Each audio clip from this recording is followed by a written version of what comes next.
welcome back to the debate this Thursday evening. With me here in the studio, as always, it's Ian Wright, and we're joined as well by Steve Sidwell. And we're going to talk about Paul Pogba, as we have done often throughout this short start to the season. One of the reasons, though, and you'd imagine that Manchester United and Jose Mourinho are sick of talking about it as well, is because Paul Pogba just keeps on bringing him up, and that's what he did ahead of France's 0-0 draw against Germany as well. We have a coach-player relationship. It's like that. One thing I can promise, I will always give 100%, regardless for which coach. I'll give my all for United, always. That's all I can say. My future is currently in Manchester. I still have a contract. I am playing there at the moment, but who knows what will happen in the near future. What do you take from that? I can't understand how Man United fans can think, oh, here we go again. How are you going to not actually talk about that, what he's saying? It's so much veiled. It's so veiled in what he's saying and cryptic clues to the fact that, you know what I mean, we've got a coach-player relationship. You know, he's not saying it in a positive way, like we just said. And why does he have to do it? He could shut that down and just say, you know, I'm getting on with it now. I just want Man United to do well. We had a great result the other day against Burnley when everybody was thinking, and he's kind of kept it going. He's like stoked it again. Whatever anyone says, you know what I mean? Maybe Man United fans don't like to hear it because it's embarrassing for them. See their top player and their manager still at loggerheads, and they just want them to start playing well and getting on with the season. It's as though he still needs to keep instigating that there is a problem. You know, I think Jose came out and said we had clear the air talks, and we said, well, obviously it wasn't clear air, was it? It was hot air. Hot air in the room. Yeah. But I mean, what you said there, that's, you know, coach-player relationship, that's just basically saying this is black and white.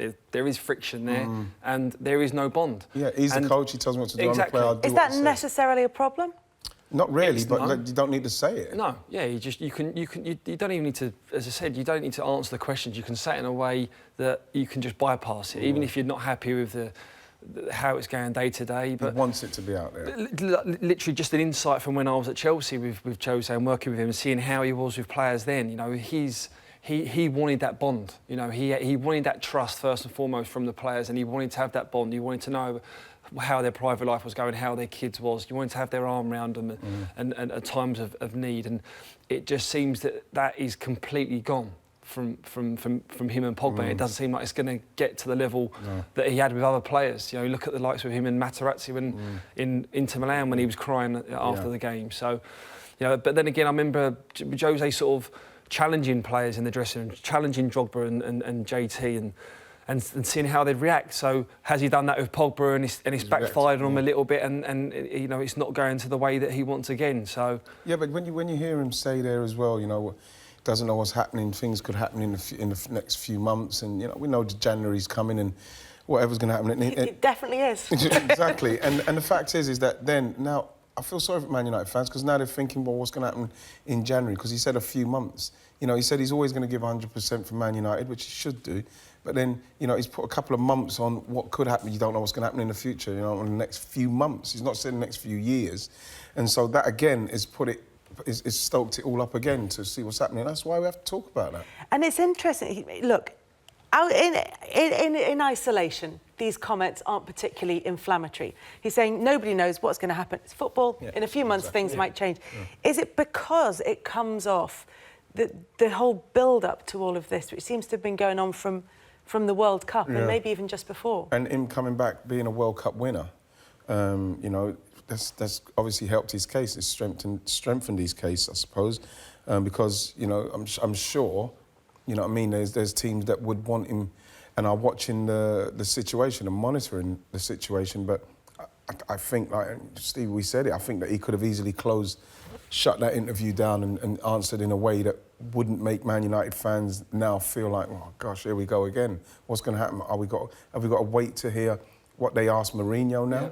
You know, because that question's loaded where it says a few months. So now, if I'm a reporter, I'm going to say, well, he mentioned a few months. Is he going in January? So it's going again. So Mourinho's got a problem now. I think we've seen that. I think Jose will be happy that things like that are coming out and people are seeing what sort of Pogba's like. in terms of that he doesn't need to say that in that interview.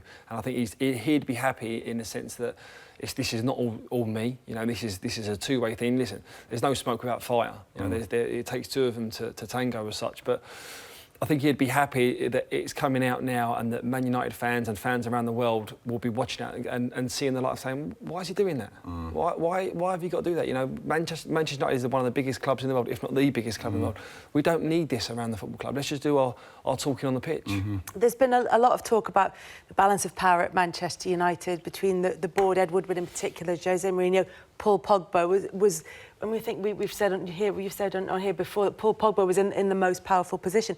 Is there a danger that if he pushes this too far, he could lose any sympathy that he has from Manchester United fans, that he could make himself the villain of the piece? Yeah, of course. You know, and you look at his style of play and the player that he is. He's proved it in the World Cup. You know how he can perform. You know, why not do that at club level? You know, is it the tactics? Is it really that far into it there? He's not happy with how Mourinho's telling him to play, or is he sort of make him do defensive duties that he doesn't want to do, but still just go out and just play, you know? And the other thing as well, Stevie, you know, he's a great player and he's a World Cup winner and he's come back and, you know, he's proven that he is that guy. But if Paul Pogba left in January and we look back at his CV of what he's done in the Premier League, would you say that he's been brilliant here? He's still, for me, he's still got a lot to prove. And like, I think he's fantastic. I think that picture of him dabbing with the World Cup is a brilliant picture. It's going to be an iconic picture. But at the same time, in the Premier League, if we're going to be totally honest, he's not done it yet properly for the Premier League. He's not done it consistently enough. And, you know, I think that coming back with the World Cup medal has given him a false sense of security in thinking that I'm bigger than this now. Yeah. You know what I mean? And I'm not happy, and I don't. We need to see more from him for what he's capable of doing. It wasn't just that. Obviously, there's the pictures of him dabbing with the World Cup, but there were also the speeches. But the speeches that he gave in the dressing room as well, and he came across as such a fantastic character, a strong character, a leader. And you're talking about Mourinho and the way that he behaves with players that he believes in, and the relationship that he wants to have with them. Is it possible that neither of them are bad people? They just don't work well together. What's happening is that there's two massive egos there. And none of them are backing down right now. Like I say, I think Paul Pogba could be the person that could really just blast this out of the water in respects of playing well. And then Mourinho will have a problem if that's the case. But if he continues to play like he's playing, where we're seeing a little bit of it, not enough of it, and we're not seeing it consistently enough, Mourinho will be well within his rights to say, well, I'm not getting enough. I'm not getting enough. But then you've got Ed Woodward who's saying, well, he's our talent, he's our main man, we've got to play him.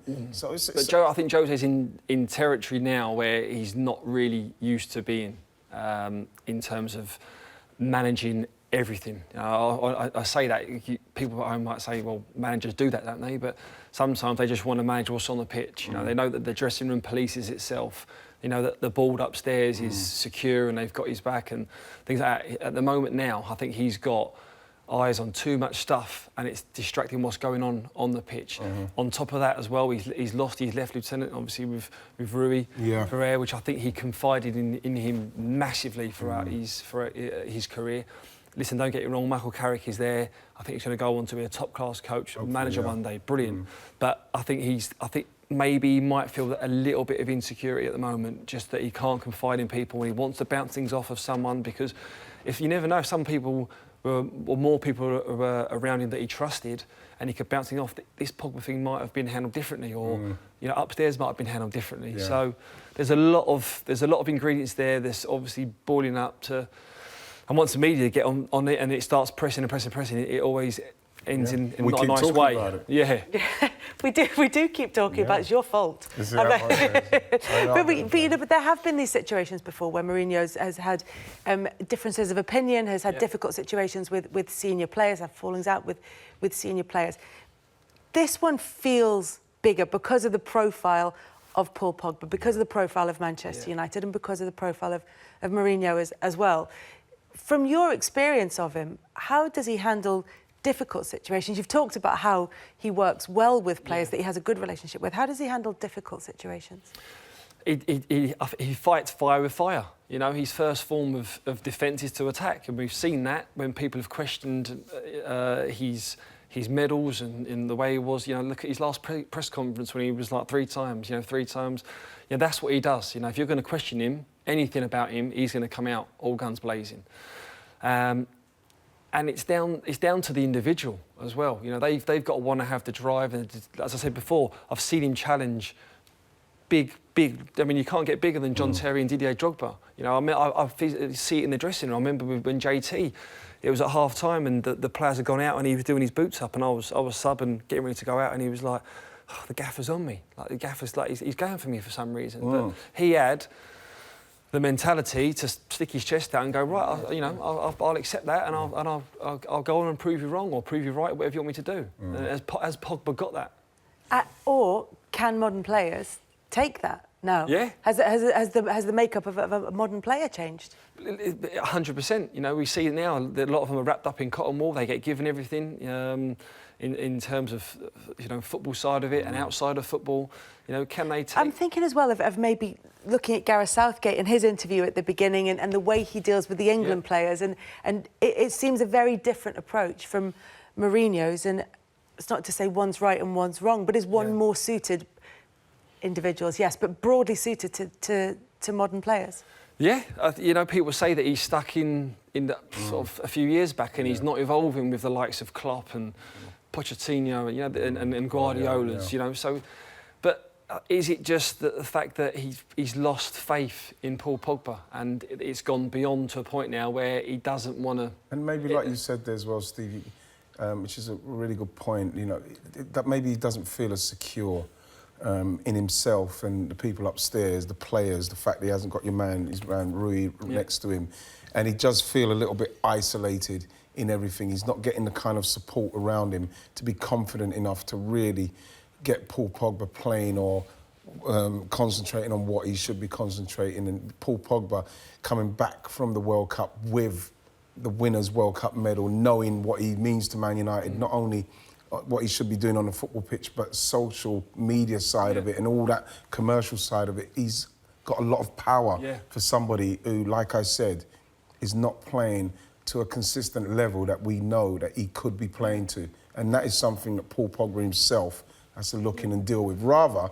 than maybe looking to get a way out of the Premier League. He should be showing us that he's one of the great players. We see Lukaku, didn't we, come out the other day after an interview and said, listen, the man that you see in front of the game is not the same. It's brilliant. So, and we saw how Jose Mourinho reacted to that, which was that sort of, this isn't the front I want to put out of the way. So you can tell that, you know, for different characters or different people, there is a different reaction, but is it just a fit that doesn't work? I mean, I've gone to clubs where sometimes it just doesn't work. There's clashes and it just... Ever had a manager you found it difficult to work with? There was a few. No, I mean, listen, me and Martin O'Neill didn't see eye to eye when I was at Aston Villa, and it was a shame because that was a time that I come from Chelsea, and I wanted to get my career back on track, and we just clashed from day one, and it never got going, and it never got going on the pitch and off the pitch. So I had to leave.